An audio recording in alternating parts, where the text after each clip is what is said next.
The Horsemen Ride, it elicits visions of apocalypse. It elicits visions of these fanciful creatures, red, white, green, black, galloping across the heavens, reaping justice and destruction on everything.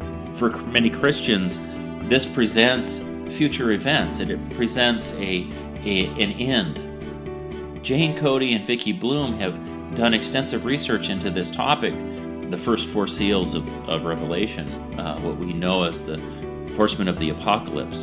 And they present in this upcoming DVD series quite an interesting view. The reality that quite possibly what we thought was real might not, and what we thought was future events may indeed be past events. Join me as we view an explanation on what could possibly be the most life-changing thing that could happen to any of us who are living in this current time. I've listened to the whole presentation that you guys have put together and that God's given you to give to the people as a message. And my question is, why haven't I heard this before? Haven't I heard the correlation between scriptures and the history about the end time seals before?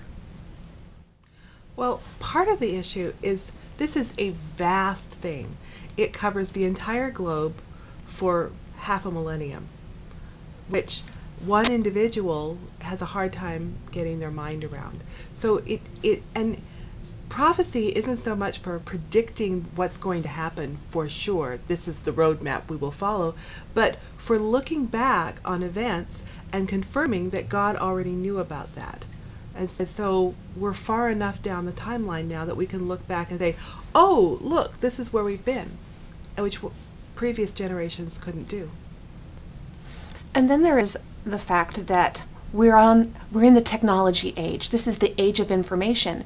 Previous generations didn't have access to all of these factors and be able to look at history and be able to look at science and be able to look at communication and all of the factors that we're seeing now and relate them to the Bible. But we have the information age, and with a click, we can access all that information and compare it and go, wow, that really makes a compelling picture. And before, for centuries, you had to climb the dusty stairs of an old monastery to get into the books that we have at our fingertips.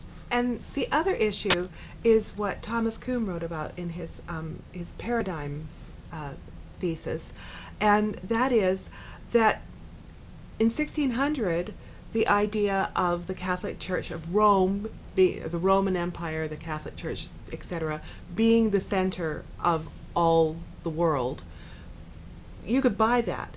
We don't buy that anymore. It's obviously not the center of the world. So the paradigm of theology that was built, over the centuries is falling apart because the assumptions, the underlying assumptions, like Israel will never be a nation, that Rome is the center of the universe, these are assumptions that no longer work, and so people are open to a different interpretation. So now is the time for people to get the message because now it's available to everybody. Right. Yes, it is.